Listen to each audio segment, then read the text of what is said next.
There's going to be two types of robots that are everywhere, right? There's robots that are going to do the jobs that people apparently don't want to do. And then there are sex robots that are going to do the people that people don't want to do. And both of them are absolutely terrifying. And maybe I'm crazy. I feel it's on women to stop sex robots. Because men are not going to.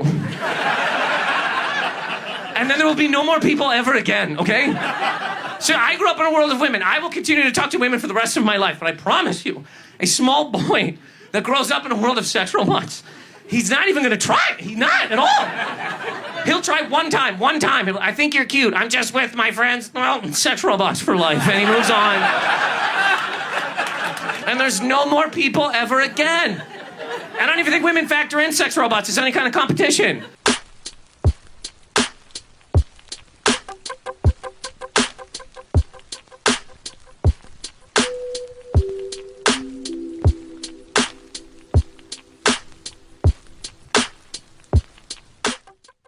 Yo, so we back in here for another edition of F-ya-Motha, and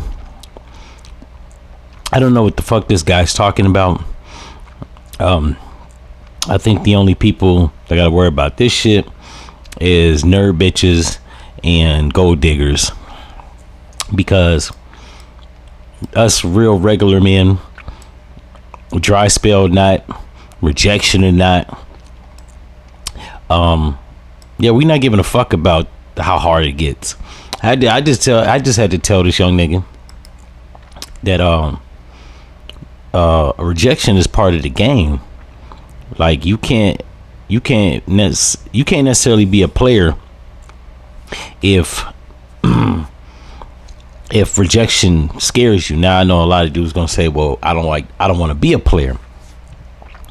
I mean, be that as it may, the world's not built on Dunkins.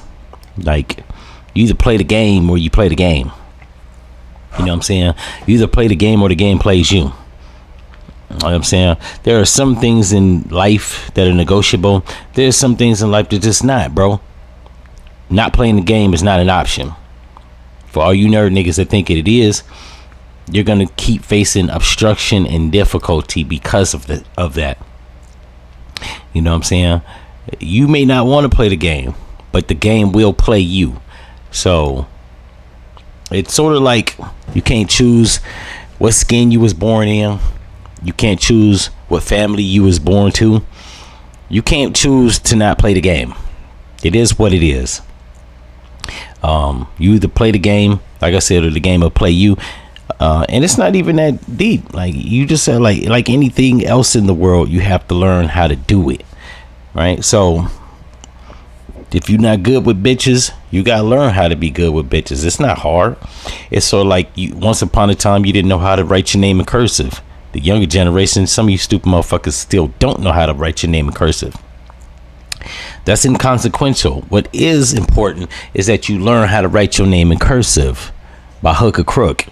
When you was a little baby, you did not walk because it was too hard. You did it until you learn how to do it, right? So it's the same thing with bitches. You learn how to holler at women until you get it down pat. If you don't, you'll just be a lonely old nigga with no hoes. And I mean, if that's what you want, I guess, but you know what I'm saying? It's not that serious. And on top of all that, women like people that are charismatic. Just work on your personality. It ain't hard. Like I'll be so tired of motherfuckers making this seem like this. Like talking to women is easier than, let me say, learning a new language.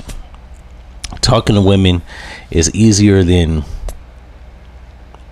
hell, styling your own clothes.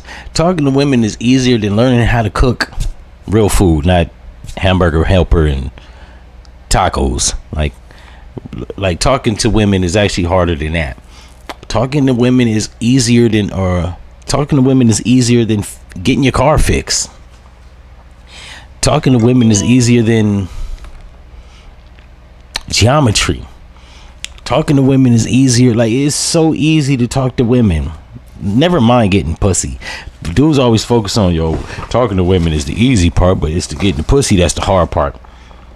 if you talk to a chick and she like you, she gonna give you some pussy. I've talked to women and I've arrogantly said, like, I was talking to this one woman and I was just like, well, you know what I'm saying, like, you like me, I like you. Like, naturally the sex is gonna come. Like, I'm gonna fuck. She didn't knock the ideal. She didn't stop me. She didn't say, well, hold up. Like, no, because we're grown-ups.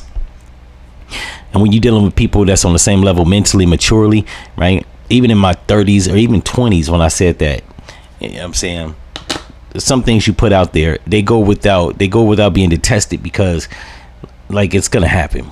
We both know this. You know what I'm saying? And if you fuck with somebody that keeps it 100 like you, there's really no charade that you need to put up. A lot of people be putting up charades. I talked to this one woman, this was a while back, and I said the same thing, and she didn't want to talk with me. Now, long story short, we still friends, but she told me on a later time, yo, when I met you and you was just like, yo, I was gonna fuck you, that was like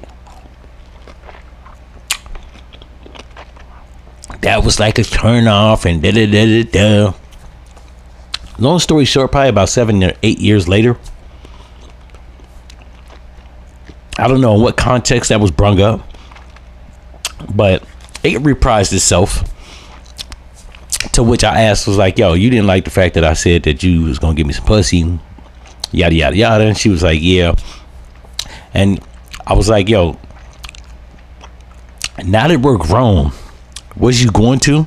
And she said, dead ass, yeah, I was gonna give you some, and I wanted to fuck you. I said, so then why you put up this whole facade that you wasn't, or that was a turn off for me saying it? Her thing was, it was the fact that I was that arrogant and saying it, that she had to do something to push back. Because I was right, she had to actually feel the need to push back against something I was right about.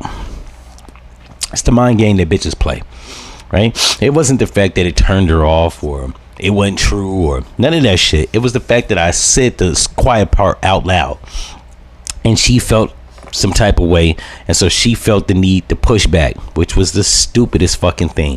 Now, long story short, subsequently she done got about 4 kids. She's married. She's still cute, but we're in our 40s. It ain't that deep.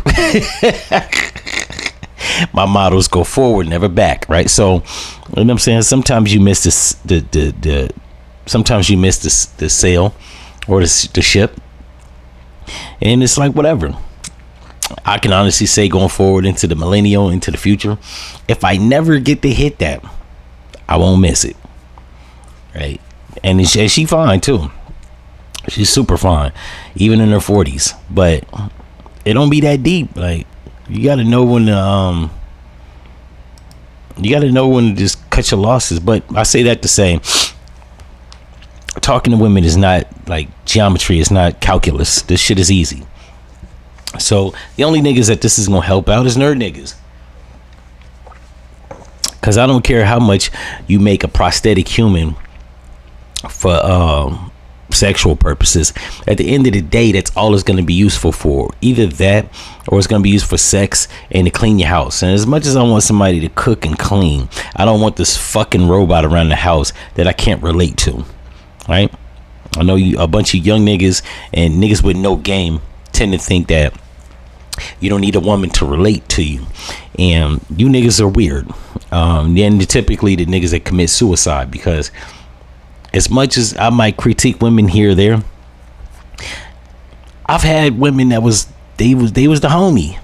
Like, we dated, we had the sex, she understood me, I understood her, she was good company.